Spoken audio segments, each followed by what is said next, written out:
Hi everyone, just recently I posted to Instagram, that's at Astar's Place at Instagram, a wonderful blast from the past, and it was a wreath that I did in the 80s. Well, I've had so many requests from people wanting to know if I could repeat it because they too would like to do it. Now, I'm not going to do it as I used to do it in the 80s. I'm going to put more of a 21st century sort of a twist onto it, and it's so easy to reproduce or to make, and you can do it in either fresh or artificial. It can go onto a wall as a wreath is supposed to, or a door, or you can do other things which I'll share with you in a moment. So what I've done here is I've just got an Oasis wreath frame, and this is all very messy, but I just thought that I should really just paint it up, and I've just painted it white around the edge there because I'm going to be using whites and pinks. Now, the other thing I've done is I've just got artificial ivy and just loosely run that around the outside, and the ivy gives it a bit of movement, and it's a little bit, well, I feel that it's a bit nicer than what they used to be in the 80s, which used to be quite stiff. Well, anyway, that was the work that I did then. I like more informal, sort of loose, more loose and organic kind of work now. So with that, I've just, if you're using fresh, just do it exactly the same, and also if you're using fresh and you're using the green foam, do give it a bit of a water up. Now, the reason I'm using the green foam is that I'm going to actually put fresh flowers into it as I go along, because I've got a function that I'm doing for a girl's wedding and she wanted the pink and the white. So it's all going to work. So please don't Gmail me and say you shouldn't be using the green, but it's easier to use green with artificials if it's not going far, okay?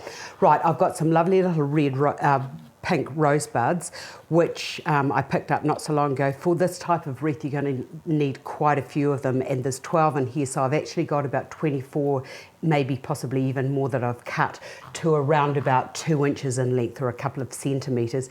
Cut everything before you start.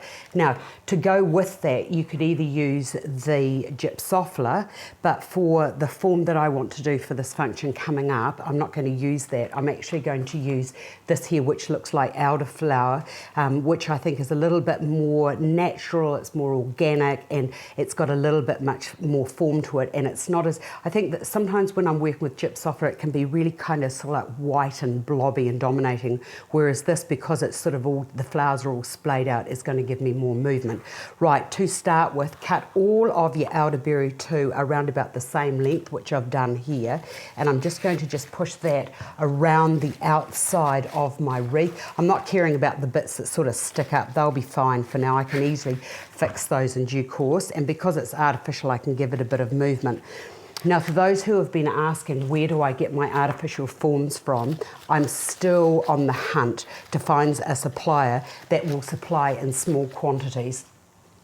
So these just get all pushed around here, like so, just as evenly as you can. If you want to put a bit more into it and make it a little more uneven, you can, it doesn't matter. But I sort of figure that for a wreath, the best way forward is to have it as even as possible, because it is a circle that we're working with. Now I'm going to put a bit into there, and I'll put another bit into there so that that goes into the centre a little bit more. And I've got one more piece, I'll put that into there. In fact, I've got another piece that I'm not going to waste, so I'll just put that into there. It doesn't matter if there's a little bit too much there, we can fix that in due course. Oh, I knew I had another bit, so I'll just bring that over there. So I've got a fattish bit there and a fattish bit there. Now with the roses, really, really easy. Just put them in at just in little clumps all around the edge of, or between and interspersed amongst your foliage, like so. And as I said, it is going to take more roses than you anticipate. So just factor that in if you're buying fresh roses. Also, if you're using the fresh roses, do use the little leaves that come with it, because it's part of the rose, and I always feel that nature is really good at providing the perfect complement to go with what you're doing. Now I'm going to make this quite sparse at this stage until I see how far I'm going with the design and whether I might need some more. But isn't this just easy designing? I love it. And I love that you guys out there are actually watching what I'm doing and having a go at making your own wedding work or doing your own designing. It's the way forward, I reckon. Just keeping on to it, just, you know, do it. And it's nothing nicer than to be able to say when somebody says to you, oh, I really love that, to, you know, to be proud and to be able to stand back and say, I made that. You know, just gives you that little lifted feeling, doesn't it, in a day? Okay, so I've just got a couple more to go, and of course if I was using real, I would be a little bit gentler with what I'm doing, but I've just about finished there now, and I love that I can use two hands when I'm working. Good idea.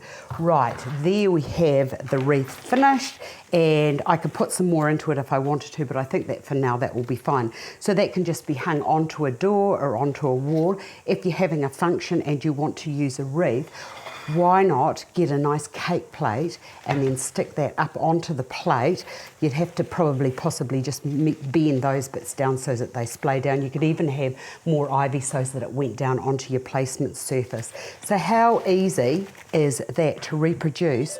So I've taken, as I said, from the 80s into the 21st century and give it a bit of an edge. The other thing that you could do is you could possibly put a big candle into there, but there you have it. I hope you've enjoyed that. I've enjoyed doing that for you. If you like this video, do please share it and watch me and see what I'm up to on Instagram, which I absolutely love. And you can Gmail me any of your requests if you've got any. Thanks for watching. I hope you've enjoyed this, and I'll see you another day.